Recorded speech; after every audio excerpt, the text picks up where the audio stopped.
जब देविका जी अपनी बेटी कनिका के ससुराल पहुंची तो वहां का माहौल देखकर वो हैरान रह गईं। जैसे ही कनिका सामने आई तो देविका जी ने देखा सब लोग उसके इशारों पर चल रहे थे। जेठानी सुहानी रसोई में भाग दौड़ कर रही थी। जेठ अर्जुन चुपचाप सिर झुकाए बैठा था और कनिका का पति कुणाल भी कुछ कहने की हिम्मत नहीं जुटा पा रहा था।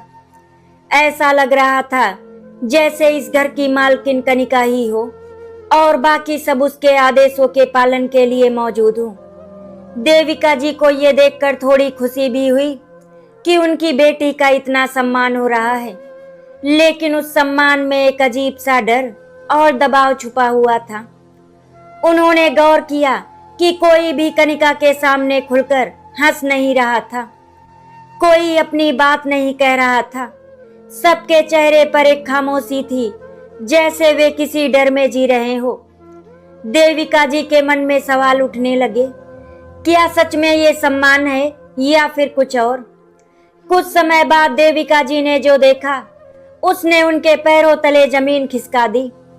दोपहर का समय था, सब लोग खाने के लिए बैठे थे। तभी कनिका ने अपनी विधवा सास अनामिका जी की थाली में बस 2 सूखी रोटियां डाल दी और बेहद कठोर आवाज में बोली, खा ले बुढ़िया, तेरी किस्मत में अब यही लिखा है। ये सुनते ही पूरे घर में सन्नाटा छा गया। अनामिका जी ने बिना कुछ कहे सिर झुका लिया और धीरे धीरे खाने लगी, जैसे उन्हें इस अपमान की आदत हो गई हो। देविका जी का दिल इस दृश्य को देखकर टूट गया। उनकी आंखों में आंसू आ गए, लेकिन वो कुछ कह नहीं पाई। उन्हें विश्वास ही नहीं हो रहा था कि ये वही कनिका है जो कभी किसी की तकलीफ देखकर रो पड़ती थी। वो बच्ची जो अपनी दादी के लिए हर दिन दवा लेकर जाती थी, जो हर किसी से प्यार से बात करती थी, आज इतनी निर्दयी कैसे हो गई। देविका जी ने चुपचाप चारों ओर देखा। सुहानी की आंखों में डर साफ झलक रहा था। अर्जुन कुछ बोलना चाहता था, लेकिन उसकी हिम्मत जवाब दे चुकी थी। और कुणाल तो जैसे पूरी तरह से कनिका के नियंत्रण में था। ऐसा लग रहा था जैसे इस घर में किसी की अपनी इच्छा नहीं बची थी। सब बस कनिका के इशारों पर जी रहे थे। देविका जी का मन अब सवालों के बोझ से दबने लगा।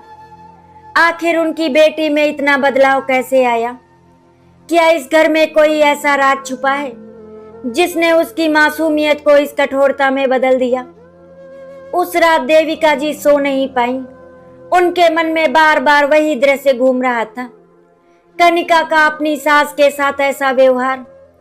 उन्होंने ठान लिया कि वो इस सच्चाई को जानकर रहेंगी, चाहे इसके लिए उन्हें कितनी भी गहराई में क्यों ना उतरना पड़े। क्योंकि ये सिर्फ उनकी बेटी का सवाल नहीं था, बल्कि पूरे परिवार की खुशियों का भी सवाल था, जो शायद कहीं खो चुकी थी। कमरे के एक कोने में बैठी अनामिका जी की सूनी आंखें जैसे बहुत कुछ कह रही थी।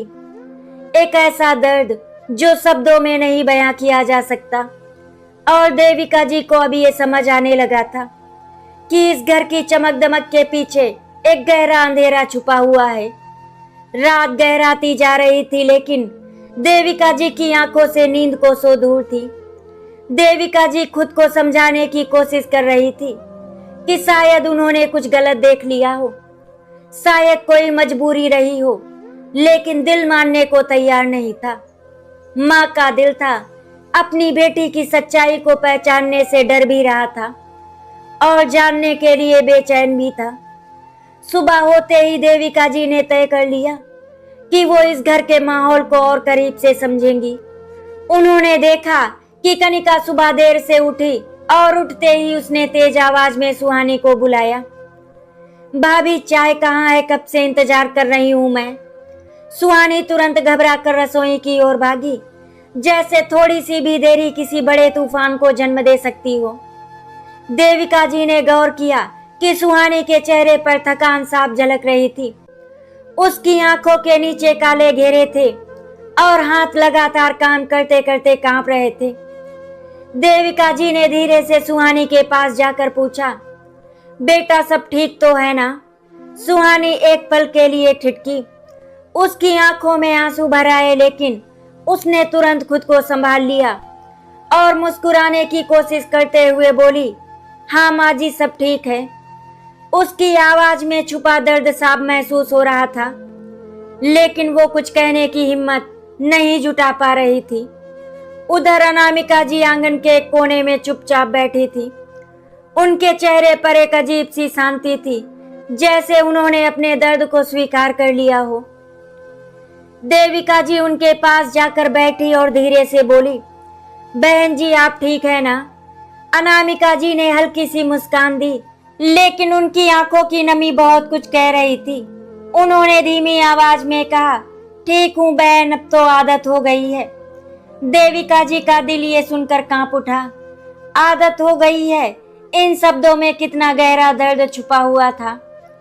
उन्होंने महसूस किया कि इस घर में बहुत कुछ गलत हो रहा है और सब लोग उस गलत को चुपचाप सहने के लिए मजबूर हैं। दोपहर में देविका जी ने कुणाल से बात करने की कोशिश की। उन्होंने पूछा, बेटा कनिका का व्यवहार इतना क्यों बदल गया? क्या बात है? कुणाल ने नजरें झुका ली, जैसे वो कुछ कहना चाहता हो, लेकिन डर उसे रोक रहा हो।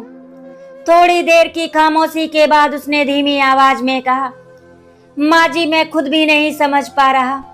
पहले वो ऐसी नहीं थी, शादी के कुछ महीने बाद ही उसका स्वभाव बदलने लगा और अब तो वो अपनी बात पूरी नहीं कर पाया। उसकी आवाज भर्रा गई। देविका जी के मन में अब डर और भी गहरा हो गया। आखिर ऐसा क्या हुआ था जो उनकी बेटी इतनी कठोर बन गई? शाम को एक और चौंकाने वाली घटना हुई। कनिका ने अचानक जोर से चिल्लाते हुए कहा, आज घर में कोई बाहर नहीं जाएगा, सब अपने अपने काम में लगे रहो। उसकी आवाज में एक अजीब सा आदेश और क्रोध था।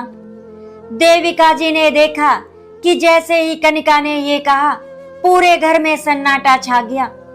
कोई भी उसकी बात का विरोध करने की हिम्मत नहीं जुटा पाया। उसी समय देविका जी की नजर कनिका के चेहरे पर गई। वहां सिर्फ गुस्सा नहीं था, बल्कि एक अजीब सी बेचैनी और डर भी छुपा हुआ था, जैसे वो किसी अंदरूनी संघर्ष से गुजर रही हो। ये देखकर देविका जी के मन में एक नया सवाल पैदा हुआ, क्या कनिका सिर्फ दूसरों को परेशान कर रही है या वो खुद भी किसी गहरे दर्द में जी रही है? रात को देविका जी ने एक निर्णय लिया। अब वो सिर्फ देखती नहीं रहेंगी, बल्कि सच्चाई तक पहुंचकर ही दम लेंगी, चाहे इसके लिए उन्हें अपनी बेटी के सामने ही क्यों ना खड़ा होना पड़े। लेकिन उन्हें ये नहीं पता था कि जिस सच्चाई को वो जानने जा रही हैं, वो सिर्फ इस घर को ही नहीं बल्कि उनके अपने दिल को भी झकझोर कर रख देगी। देविका जी ने उस रात एक पल के लिए भी चैन की सांस नहीं ली। अब उनके मन में सिर्फ एक ही बात थी, सच्चाई को जानना। सुबह होते ही उन्होंने ठान लिया कि आज वो किसी न किसी तरह इस घर के हर कोने में छुपे राज को उजागर करके रहेंगी। उन्होंने ध्यान दिया कि कनिका हमेशा अपने कमरे का दरवाजा बंद रखती थी और कोई भी उसकी गैर मौजूदगी में उस कमरे के आसपास भी नहीं जाता था। ये बात उन्हें और ज्यादा खटकने लगी। आखिर एक घर में इतना डर क्यों? दोपहर का समय था, कनिका किसी काम से बाहर गई हुई थी। मौका देखकर देविका जी धीरे धीरे उसके कमरे की ओर बढ़ी। उनके कदमों में हिचकिचाहट थी, लेकिन दिल में उठ रहे सवाल उन्हें आगे बढ़ा रहे थे। उन्होंने धीरे से दरवाजा खोला। कमरा बेहद सजा हुआ था, हर चीज अपनी जगह पर थी, लेकिन उस सजे सवरे माहौल में भी एक अजीब सी ठंडक थी, जैसे वहां खुशी नहीं बल्कि किसी दबे हुए दर्द की गूंज हो। देविका जी की नजर अलमारी के पास रखे एक पुराने बॉक्स पर पड़ी। न जाने क्यों उन्हें लगा कि इस बॉक्स में ही शायद उनके सवालों के जवाब छुपे हैं। कांपते हाथों से उन्होंने बॉक्स खोला। अंदर कुछ पुराने कागज, एक डायरी और कुछ तस्वीरें रखी थी। उन्होंने सबसे पहले डायरी उठाई। जैसे ही उन्होंने पहला पन्ना खोला, उनके दिल की धड़कन तेज हो गई। ये कनिका की लिखावट थी। हर पन्ने पर दर्द, गुस्सा और बेबसी साफ झलक रही थी। एक जगह लिखा था, मुझे समझ नहीं आता कि मैं किससे अपनी बात कहूं। इस घर में मेरी आवाज कोई नहीं सुनता, सब मुझे कमजोर समझते हैं। ये पढ़कर देविका जी का दिल बैठ गया। क्या उनकी बेटी कभी इस घर में इतनी अकेली और दुखी थी? जैसे जैसे वो आगे बढ़ती गई, सच्चाई की परतें खुलती गईं। शादी के शुरुआती दिनों में कनिका ने बहुत कोशिश की थी इस घर में खुद को ढालने की, सबका दिल जीतने की, लेकिन हर बार उसे नजरअंदाज किया गया। जेठानी के ताने, अर्जुन की कठोर बातें और सबसे ज्यादा अनामिका जी की शक्ति, इन सब ने धीरे धीरे कनिका के अंदर की कोमलता को तोड़ दिया। एक पन्ने पर लिखा था, जब मैंने पहली बार माँ जी से अपनी तबीयत खराब होने की बात कही थी तो उन्होंने कहा था कि यहाँ नाटक नहीं चलता, काम करना सीखो। उस दिन मुझे लगा कि मैं इस घर में सिर्फ एक नौकरानी हूँ, बहू नहीं। देविका जी की आंखों से आंसू बहने लगे। उन्हें यकीन नहीं हो रहा था कि उनकी बेटी ने इतना सब सहा और कभी उनसे कुछ नहीं कहा। लेकिन कहानी यहीं खत्म नहीं होती। आगे के पन्नों में एक और डरावना सच छुपा था। एक जगह कनिका ने लिखा था, अब मैं कमजोर नहीं रहूंगी, अब मैं वही करूंगी जो मुझे सही लगेगा। अगर इस घर में सम्मान चाहिए तो उसे छीनना पड़ेगा। इन शब्दों में दर्द के साथ साथ एक बदले की आग भी जल रही थी।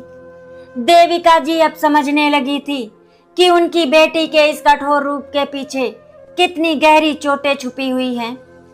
ये बदलाव अचानक नहीं आया, बल्कि धीरे धीरे उसे इस मोड़ पर लाकर खड़ा किया गया था जहां से लौटना शायद उसके लिए आसान नहीं था। लेकिन क्या इसका मतलब ये था कि अब वो दूसरों के साथ वही व्यवहार करे जो उसके साथ हुआ था? उसी वक्त कमरे के बाहर किसी के कदमों की आहट सुनाई दी। देविका जी घबरा गईं। उन्होंने जल्दी से डायरी वापस बॉक्स में रखी और दरवाजा खोलकर बाहर आ गई। सामने कनिका खड़ी थी। उसकी आंखों में गुस्सा साफ दिखाई दे रहा था, जैसे उसे सब कुछ समझ आ गया हो। कुछ पल के लिए दोनों की नजरें मिली। एक तरफ माँ का दर्द और सवाल, दूसरी तरफ बेटी का गुस्सा और छुपा हुआ राज। कनिका ने ठंडी आवाज में कहा, माँ आप मेरे कमरे में क्या कर रही थी? उसकी आवाज में अपनापन नहीं बल्कि एक अजनबीपन था। देविका जी के पास कोई जवाब नहीं था। उन्होंने सिर्फ इतना कहा, मैं बस यूं ही। लेकिन उनकी आवाज कांप रही थी। उस पल में एक खामोशी थी, लेकिन उस खामोशी में बहुत कुछ छुपा हुआ था। सवाल, दर्द और एक ऐसा सच जो अब सामने आने ही वाला था। देविका जी समझ चुकी थी कि उनकी बेटी गलत रास्ते पर जरूर चल पड़ी है, लेकिन उस रास्ते तक उसे पहुंचाने वाले हालात भी उतने ही जिम्मेदार थे। कनिका की आंखों में उस समय जो शक्ति थी, उसने देविका जी के दिल को भीतर तक चीर दिया। वो समझ चुकी थी कि अब बात छुपाने से नहीं, सामना करने से ही आगे बढ़ेगी। कमरे के बाहर खड़ी कनिका ने एक बार फिर कड़े स्वर में कहा, माँ आप मेरे कमरे में क्यों गई थी? इस बार उसकी आवाज में सिर्फ गुस्सा नहीं था, बल्कि एक डर भी छुपा हुआ था, जैसे उसे इस बात का भय हो कि उसका अतीत अब उजागर होने वाला है। देविका जी ने गहरी सांस ली और खुद को संभालते हुए बोली, कनिका मैं तेरी माँ हूँ, मुझे तेरी चिंता है। जो मैं देख रही हूँ वो मेरी समझ से बाहर है। तू इतनी बदल कैसे गई बेटा? ये सुनते ही कनिका का चेहरा एक पल के लिए ढीला पड़ा, लेकिन अगले ही क्षण उसने अपने आप को फिर से कठोर बना लिया। उसने तेज आवाज में कहा, बस माँ आप कुछ नहीं समझेंगी। आपको सिर्फ वही दिखता है जो सामने है, लेकिन जो मैंने सहा है वो आपने कभी देखा ही नहीं। उसके शब्दों में वर्षों का दबा हुआ दर्द फूट पड़ा था। देविका जी ने धीरे से उसका हाथ पकड़ने की कोशिश की, लेकिन कनिका ने झटक दिया, जैसे अब वो किसी पर भरोसा नहीं करना चाहती। घर के बाकी लोग भी इस आवाज को सुनकर बाहर आ गए। सुहानी और अर्जुन दरवाजे के पास खड़े थे और अनामिका जी दूर से ये सब देख रही थी। हर किसी के चेहरे पर डर और बेचैनी थी। देविका जी ने हिम्मत जुटाकर कहा, हाँ, मुझे सब पता चल गया है, मैंने तेरी डायरी पढ़ी है। ये सुनते ही कनिका जैसे सन्न रह गई। उसकी आंखों में गुस्सा, शर्म और डर एक साथ तैरने लगे। कुछ पल के लिए पूरा घर खामोश हो गया, जैसे समय थम गया हो। कनिका ने कांपती आवाज में कहा, तो अब आप भी मुझे जज करेंगी जैसे इस घर ने किया था? उसकी आंखों से आंसू बहने लगे, लेकिन उसने खुद को कमजोर नहीं दिखने दिया। देविका जी ने शांत स्वर में कहा, मैं तुझे जज नहीं कर रही बेटा, मैं तुझे समझने की कोशिश कर रही हूँ। लेकिन जो तू आज कर रही है वो भी तो गलत है। अगर तुझे दर्द मिला तो क्या तू वही दर्द दूसरों को देकर सही कर रही है? ये सवाल सीधे कनिका के दिल पर लगा। वो कुछ पल के लिए चुप हो गई। उसकी नजर अनामिका जी पर पड़ी, जो अब भी चुपचाप खड़ी थी। उनके चेहरे पर पछतावा साफ झलक रहा था, लेकिन वो कुछ कह नहीं पा रही थी। सुहानी की आंखों में भी डर के साथ साथ एक उम्मीद थी, शायद आज कुछ बदले। लेकिन तभी कनिका का चेहरा फिर से सख्त हो गया। उसने ऊंची आवाज में कहा, गलत? जब मुझे हर दिन अपमान सहना पड़ा तब कोई नहीं बोला कि वो गलत हैं। जब मुझसे नौकरानी की तरह काम करवाया गया तब किसी को मेरी तकलीफ नहीं दिखी। अब जब मैं अपने लिए खड़ी हुई हूँ तो सबको मैं गलत लग रही हूँ। उसके शब्दों में आग थी और वो आग पूरे घर को झुलसा रही थी। देविका जी ने महसूस किया कि उनकी बेटी अंदर से पूरी तरह टूट चुकी है। उसने अपने दर्द को ही अपनी ताकत बना लिया है, लेकिन वो ताकत अब विनाश का कारण बन रही है। उन्होंने धीरे से कहा, बेटा, अपने हक के लिए खड़ा होना गलत नहीं है, लेकिन किसी को कुचल कर आगे बढ़ना भी सही नहीं है। तू जो बन रही है वो तू है ही नहीं। मेरी वो कनिका कहाँ है जो दूसरों के दर्द को समझती थी? ये सुनकर कनिका की आंखों में एक पल के लिए पुरानी कनिका झलक उठी, वो मासूम भावुक लड़की। लेकिन अगले ही पल उसने अपनी नजरें फेर ली। शायद वो अपने भीतर के उस नरम हिस्से को फिर से महसूस करने से डर रही थी। अचानक अनामिका जी आगे बढ़ी। उनकी आवाज धीमी थी, लेकिन उसमें सच्चाई का भार था। उन्होंने कहा, कनिका, जो कुछ भी हुआ उसमें मेरी भी गलती थी। मैंने तुझे कभी बेटी की तरह नहीं अपनाया, लेकिन अब जो तू कर रही है उससे हम सब टूट रहे हैं। ये सुनकर सब चौंक गए, क्योंकि पहली बार अनामिका जी ने अपनी गलती स्वीकार की थी। कनिका के चेहरे पर एक गहरी उलझन थी। एक तरफ उसका दर्द और बदले की भावना थी, और दूसरी तरफ सच्चाई का सामना। वो समझ नहीं पा रही थी कि क्या करे। अपने बनाए इस कठोर चेहरे को बनाए रखे या फिर उस दर्द को स्वीकार करके बदलने की कोशिश करे। उस पल में पूरा घर जैसे एक मोड़ पर खड़ा था, जहां से या तो सब कुछ ठीक हो सकता था या फिर हमेशा के लिए बिखर सकता था।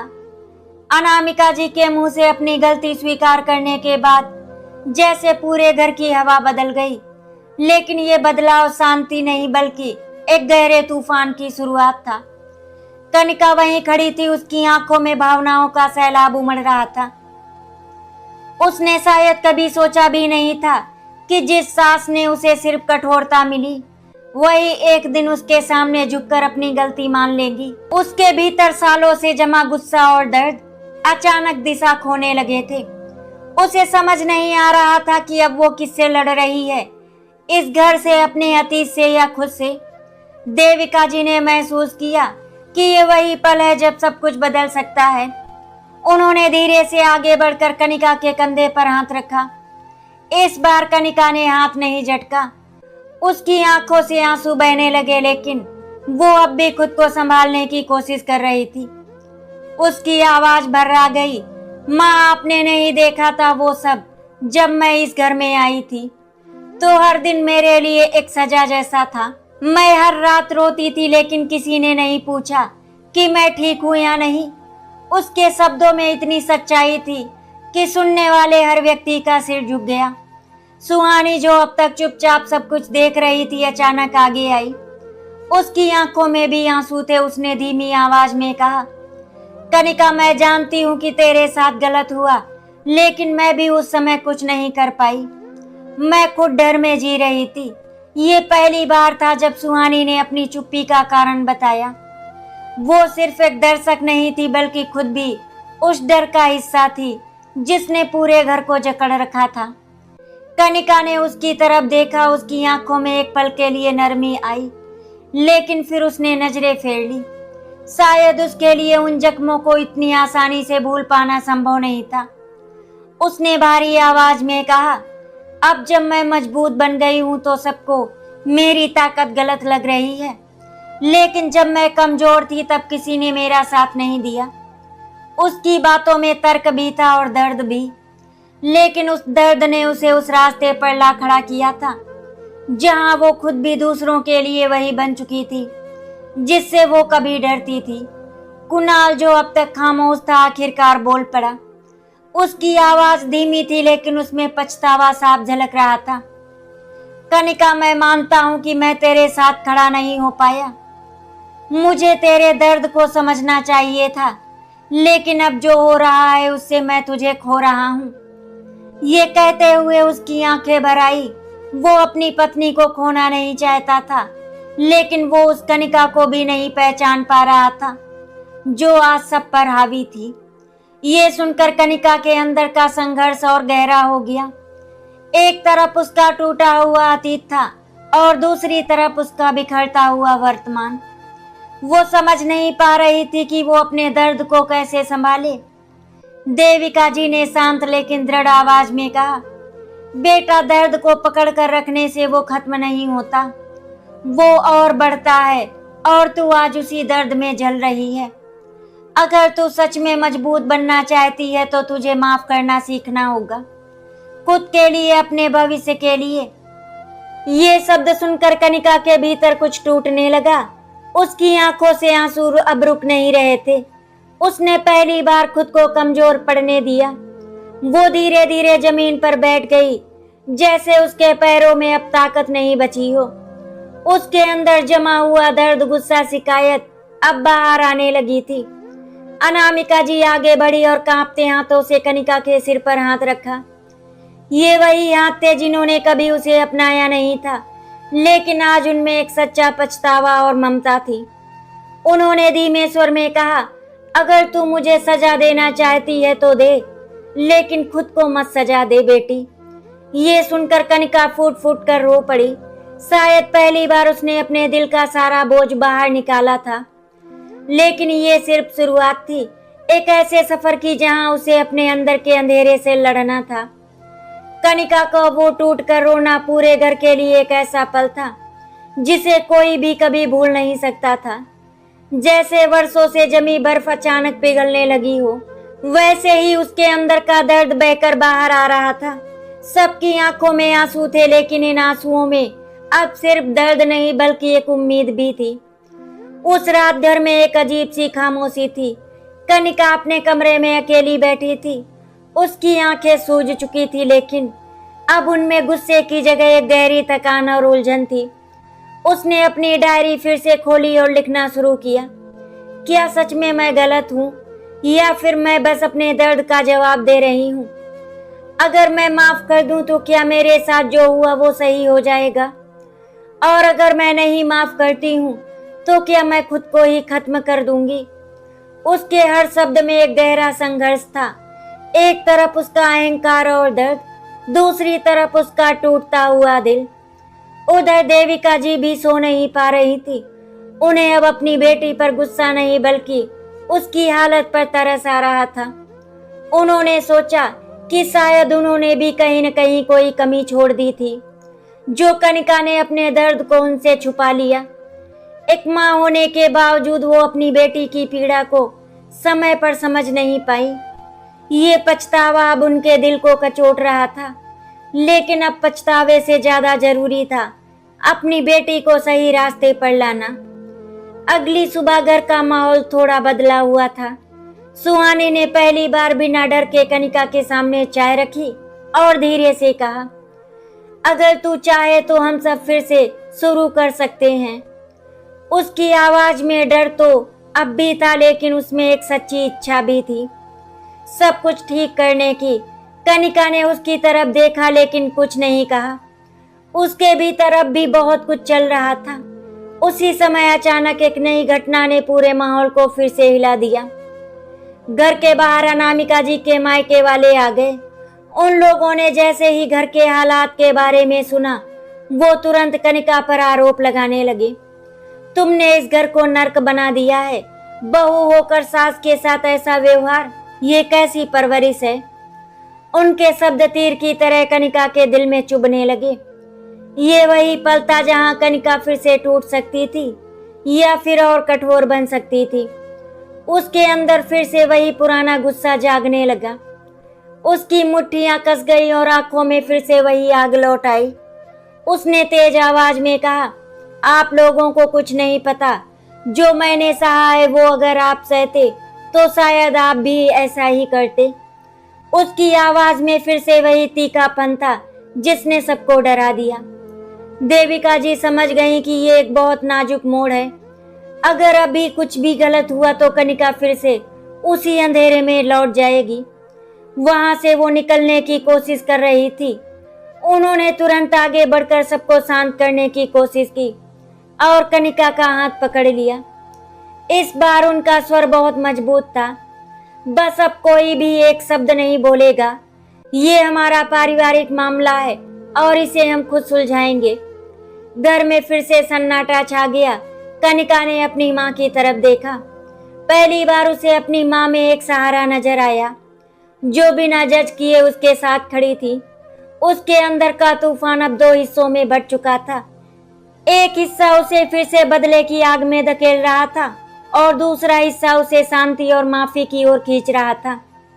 घर के आंगन में फैली वो भारी खामोशी अब किसी तूफान से पहले की शांति जैसी लग रही थी। रिश्तेदारों के शब्द अब भी हवा में तैर रहे थे और कनिका के दिल में गूंज रहे थे। इतने समय से बनाए गए अपने इस कठोर रूप को छोड़ देना उसके लिए आसान नहीं था। वो रूप अब उसकी ढाल बन चुका था। देविका जी ने कनिका का हाथ थामे रखा, जैसे वो उसे उस अंधेरे में गिरने से बचा रही हूँ। उनकी आंखों में एक माँ की विनती थी, बिना शब्दों के भी बहुत कुछ कहती हुई। कनिका ने अपनी माँ की तरफ देखा और पहली बार उसे महसूस हुआ कि कोई उसे समझने की कोशिश कर रहा है बिना उसे दोषी ठहराए। उसके भीतर कुछ नरम पड़ने लगा, लेकिन उसी समय उसके मन में अतीत की सारी यादें फिर से उभर आईं। वो ताने, वो अपमान, वो अकेलापन, सब कुछ जैसे फिर से जिंदा हो गया। अनामिका जी धीरे धीरे आगे बढ़ी। उनकी चाल में कमजोरी थी, लेकिन उनके इरादे में सच्चाई थी। उन्होंने सबके सामने हाथ जोड़ दिए और कहा, गलती मेरी थी। मैंने अपनी बहू को बेटी की तरह नहीं अपनाया। मैंने उसे समझने की कोशिश नहीं की। अगर उस समय मैं थोड़ा सा प्यार दे देती तो शायद आज ये दिन नहीं देखना पड़ता। उनकी आवाज कांप रही थी, लेकिन हर शब्द दिल से निकल रहा था। ये देखकर रिश्तेदार भी चुप हो गए, क्योंकि सच्चाई के सामने अब कोई तर्क नहीं बचा था। कनिका ये सब सुन रही थी और उसके भीतर का संघर्ष अब अपने चरम पर पहुंच चुका था। उसकी आंखों से आंसू लगातार बह रहे थे, लेकिन इस बार उसमें सिर्फ दर्द नहीं बल्कि एक गहरी सोच भी थी। उसने अपने आप से सवाल किया, क्या मैं सच में वही बन चुकी हूँ जिससे मैं कभी नफरत करती थी? क्या मैं भी अब किसी और के दिल को वैसे ही तोड़ रही हूँ जैसे मेरा दिल टूटा था? कुणाल धीरे से उसके पास आया। उसकी आवाज में इस बार डर नहीं बल्कि एक सच्चा प्यार और अपनापन था। कनिका, मैं जानता हूँ कि मैं तेरे साथ खड़ा नहीं हो पाया और शायद उसी वजह से तू इतनी अकेली पड़ गई। लेकिन अगर तू चाहे तो हम सब मिलकर फिर से एक नई शुरुआत कर सकते हैं। मैं इस बार तेरे साथ हूँ हर कदम पर। ये सुनकर कनिका का दिल और भी पिघलने लगा। उसे एहसास हुआ कि जो सहारा उसे पहले नहीं मिला वो अब उसके सामने खड़ा है। बस उसे स्वीकार करना है। कुछ पल के लिए पूरा घर जैसे थम गया। हर कोई कनिका के जवाब का इंतजार कर रहा था। वो धीरे धीरे आगे बढ़ी और अनामिका जी के सामने खड़ी हो गई। उसकी आंखों में आंसू थे, लेकिन इस बार उनमें एक अजीब सी शांति भी थी। उसने कांपती आवाज में कहा, माँ जी, आपने जो किया वो गलत था, लेकिन जो मैं कर रही थी वो भी गलत है। मैंने अपने दर्द को अपने ऊपर हावी होने दिया और उसी दर्द में मैंने सबको चोट पहुंचाई।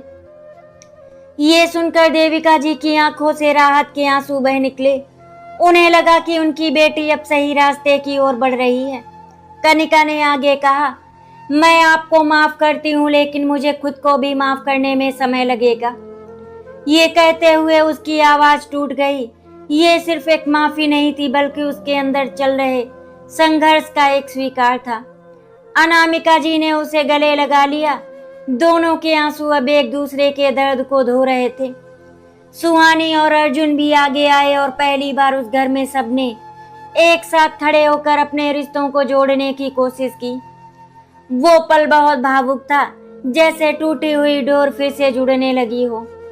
उस दिन के बाद घर में जो बदलाव शुरू हुआ वो धीरे धीरे हर कोने में महसूस होने लगा। लेकिन ये बदलाव एकदम से नहीं आया। ये एक कठिन और धैर्य भरी प्रक्रिया थी, जिसमें हर किसी को अपने अंदर झांकना पड़ा, अपनी गलतियों को स्वीकार करना पड़ा और सबसे ज्यादा अपने अहंकार को पीछे छोड़ना पड़ा। कनिका के लिए ये सफर सबसे कठिन था, क्योंकि उसे सिर्फ दूसरों को ही नहीं बल्कि खुद को भी बदलना था। जो कठोरता उसने अपने चारों ओर एक दीवार की तरह खड़ी कर ली थी, उसे तोड़ना आसान नहीं था। लेकिन अब उसके अंदर एक सच्ची इच्छा जाग चुकी थी, सब कुछ ठीक करने की। अगले कुछ दिनों में कनिका ने अपने व्यवहार में छोटे छोटे बदलाव करने शुरू किए। वो अब बात बात पर गुस्सा नहीं करती, बल्कि खुद को रोकने की कोशिश करती थी। कई बार उसके अंदर का पुराना गुस्सा फिर से सिर उठाता, लेकिन इस बार वो उसे पहचान लेती और शांत रहने की कोशिश करती। एक दिन उसने खुद अपने हाथों से अनामिका जी के लिए खाना बनाया और बड़े संकोच के साथ उनकी थाली में परोसते हुए बोली, माँ खाना खा लीजिए। उसकी आवाज में झिझक थी, लेकिन उसमें सच्चाई भी थी। अनामिका जी ने उसकी तरफ देखा। उनकी आंखों में गर्व और प्यार दोनों थे। ये वही पल था जो कभी इस घर में असंभव लगता था। सुहानी भी अब धीरे धीरे अपने डर से बाहर आ रही थी। उसने पहली बार बिना झिझक के अपनी बात रखनी शुरू की। अर्जुन ने भी घर के माहौल को बदलने में अपना सहयोग देना शुरू किया। कुणाल और कनिका के रिश्ते में भी एक नई शुरुआत हुई। अब उनमें सिर्फ जिम्मेदारी नहीं, बल्कि समझ और साथ भी था। वे दोनों अक्सर बैठकर अपने दिल की बातें करते, अपने डर और उम्मीदें एक दूसरे से साझा करते। ये वही रिश्ता था जो पहले कहीं खो गया था, लेकिन अब फिर से बन रहा था, इस बार ज्यादा मजबूत। देविका जी ये सब देखकर संतुष्ट थी, लेकिन उन्होंने अपनी बेटी को एक आखिरी सीख दी। एक शाम उन्होंने कनिका को अपने पास बैठाया और कहा, बेटा, जिंदगी में दर्द आना तय है, लेकिन हम उस दर्द के साथ क्या करते हैं वही हमें इंसान बनाता है। तूने बहुत कुछ सहा, लेकिन अब तूने जो रास्ता चुना है वही तुझे सच्ची खुशी देगा। बस हमेशा याद रखना, कभी भी अपने दिल को इतना कठोर मत बनने देना कि उसमें प्यार के लिए जगह ही ना बचे। कनिका ने चुपचाप उनकी बात सुनी और उनकी गोद में सिर रख दिया। ये वही मासूमियत थी जो कहीं खो गई थी और अब फिर से लौट रही थी। समय बीतता गया और घर का माहौल पूरी तरह बदल गया। जहाँ पहले डर और खामोशी थी, वहाँ अब हंसी और अपनापन था। अनामिका जी अब सिर्फ सास नहीं बल्कि एक माँ बन चुकी थी। उन्होंने कनिका को वही प्यार देना शुरू किया जिसकी उसे हमेशा जरूरत थी। कनिका भी अब अपने अतीत को भूलकर आगे बढ़ना सीख रही थी। उसने ये समझ लिया था कि बदले से सिर्फ दर्द बढ़ता है, लेकिन माफी से दिल हल्का होता है। एक दिन जब पूरा परिवार साथ बैठकर खाना खा रहा था, तो ये दृश्य किसी सपने जैसा लग रहा था। सबके चेहरों पर सुकून था और उस सुकून में एक गहरी सीख छुपी थी। रिश्ते सिर्फ खून से नहीं बल्कि समझ, माफी और प्यार से बनते हैं, और अगर कभी उन रिश्तों में दरार आ भी जाए तो उसे जोड़ा जा सकता है, बस दिल से कोशिश करनी होती है। कनिका ने उस दिन मन ही मन एक वादा किया कि वो कभी भी अपने अतीत को अपने वर्तमान पर हावी नहीं होने देगी। वो अब उस दर्द की कैदी नहीं थी बल्कि अपनी जिंदगी की मालिक थी, और यही उसकी सबसे बड़ी जीत थी। आशा करती हूँ आपको हमारी कहानी अच्छी लगी होगी। अगर आपको हमारी कहानी अच्छी लगी तो वीडियो को लाइक एंड शेयर करें, चैनल को सब्सक्राइब करें। वीडियो देखने के लिए आपका बहुत बहुत धन्यवाद।